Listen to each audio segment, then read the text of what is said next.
Well, you just played against a marvelous college basketball team. They have nothing but answers at both ends of the court. They've got size, athletic ability, skill, toughness. It's a really good passing team. They're really patient offensively. You have to play at a really high level to be in the game with them. And, we just made some mistakes really in both halves. But we let that first half get away from us because we made some mistakes. The lack of blocking out, the turnovers, some difficult shots, and really the transition defense. It's really disappointing that we have continued to make some of the same mistakes. But look, we played a great team. You have to play at a really high level to be in the game, and tonight we weren't very good to be in the game.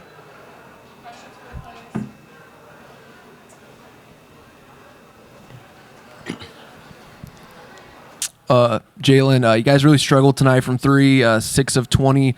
When a game kind of gets out of hand like that early, do you kind of feel as if you guys almost kind of force some shots up, or do you just kind of, or was it just one of those nights where like nothing was clicking? I would say when we having bad shooting nights, we gotta just lock in on the defensive end. I think we let that affect us on the defensive end, and team score way more than us, and we start rushing things, I think, and we really just gotta slow down and just play defense. That's the main thing to me, is the defense. And Jaden, what did you guys talk about during halftime tonight? Coach Brady emphasized just, you don't get the chance to play a number one team in the country every day, so you just gotta try to build your energy from that. And we try to come out with more of a punch, but we need more from everybody. So. Jaden, Carabin had a pretty good night. What did you see from him that kind of made it a little difficult for you guys to guard him? Because it seemed at one point that he just really could not miss. Honestly, he got a lot of open shots from our transition defense, and that's just not being very locked in on the scout. He's a knockdown shooter, so we got to be more attention to him. All right, thank you guys. Thanks, guys.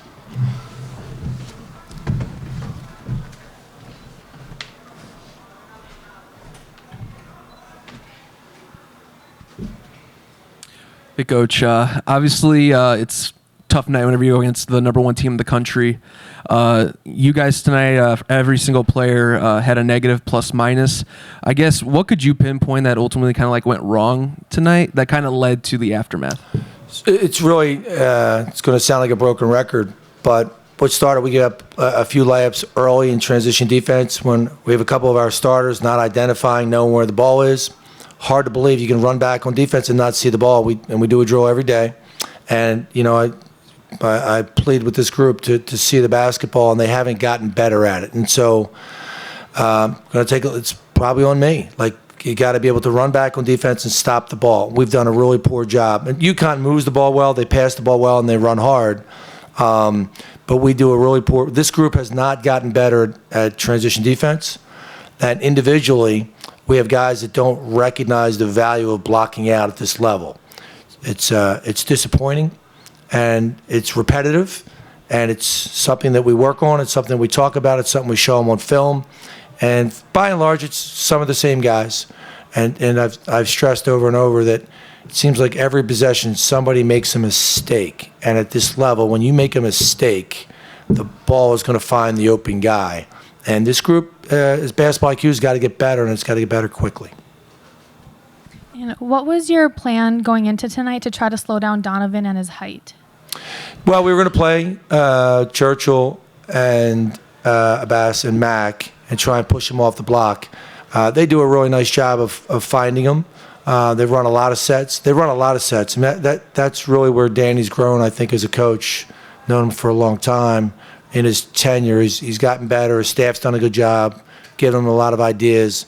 But when you have a kid that's that talented, and when he catches the ball that deep, you're gonna have to make some concessions. And so if he's going to catch it deep, you either have to double it and give some kick out shots. Really have to push him off the block. But it's difficult to do because he's a lot stronger than he looks, and they do a nice job of putting him in a position where he can catch the ball high-low. And then, Coach, Churchill is a very young player. A lot of minutes are being asked out of him. How did you feel that he handled himself tonight against a very talented big man group of UConn? Yeah, I've spent a lot of time with him individually, just talking to him about the potential for his growth. I mean, he's a talented guy. He's really raw. He makes a number of mistakes. He had turnovers in the first half, handling the ball away from the behind the 3-point line. That's also probably on us. But I didn't want to have him trying to duck in the whole time he was in against either Donovan or Samson Johnson. We wanted to move him around. So he gave up a couple turnovers. The things that he's got to get better at is catching the ball when he's one-on-one with somebody trying to reach over his back. And then when he catches the ball and he's near the basket, he's got this idea he wants to dunk the ball. He's got a little Dwight Howard mentality. He feels like it's only worth 2 points if he slams the ball through the rim. So trying to teach him, that it's okay to just go up and lay it in or to use a little baby hook shot. But that's a hard thing for him because he enjoys powering the ball through. What he ends up doing when he gets in traffic is and I just said this to him with about 6 minutes to go, he bends down really far, really close to the rim, and then he can't power up. He just gets too low after he's caught the ball when he's in traffic. But that's the rawness of his game, and eventually he'll get away from that. He'll become a better offensive player. What specifically do you want to see more of from Mac to possibly get some more playing time? Yeah, so two opportunities he had to play vertically and take the offensive player and let him hit him in the chest. He fouls anybody that comes near him. And, I took him out there, we smiled about it. He goes, I know what I did. I fouled the guy, and I just should have gone hands straight up and used my chest. And he just doesn't want to do it. It's not, and he's not the only guy on this team that doesn't want to take the thrust from the offensive player in the chest, but that's what you have to do. If you're going to reach with your hands, you're going to get fouls. You're going to put them on the free throw line. It gets their defense set. If he just goes hands straight up and plays vertically, that's the first thing. He's got a pretty good basketball IQ, but we need him to be grittier on defense, and it's a part of him that needs to grow. We need him to be tougher on defense, and he's just not quite there yet. Yep.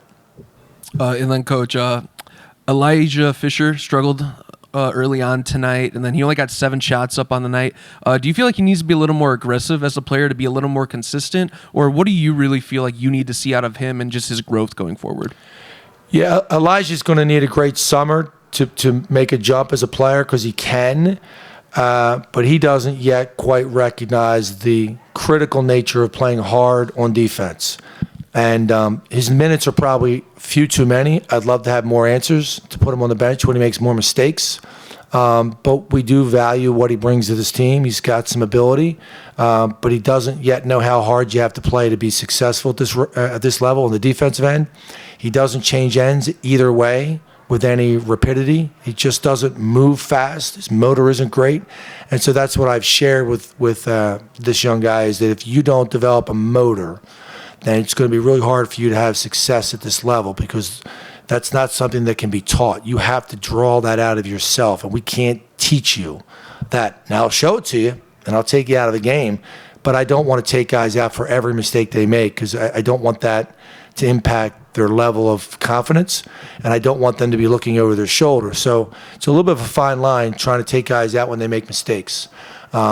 But I can't take him out for lack of motor because he wouldn't spend much time on the court. So we've talked about that many times. And when he sees it on tape, he sees it. He doesn't really know how to play very hard yet, so we're still working on that. Okay. And then nearing the end of the regular season, what do you really want the team as a whole to improve on over these last games? So grit and toughness. And we're not there. This team is not gritty, and it's not tough enough. It makes repetitive mistakes, and that's not a physical thing. That's a grit, and that's a toughness, and that's a basketball IQ. And I keep saying to the team, I just did it a few minutes ago, we're going to win a game, but we've got to get better, and we're going to start again with practice. We're going to get taped. We're going to show them the films. We're going to show them the mistakes, and we're going to practice for 90 minutes tomorrow. That's not typical, but this wasn't worth it. I mean, tonight we didn't get enough done to show improvement. So we have to practice harder, and I'm trying as best I can to manage their legs. But we need more out of these guys. We need more out of every single guy, or we can't get that win that's eluding us right now.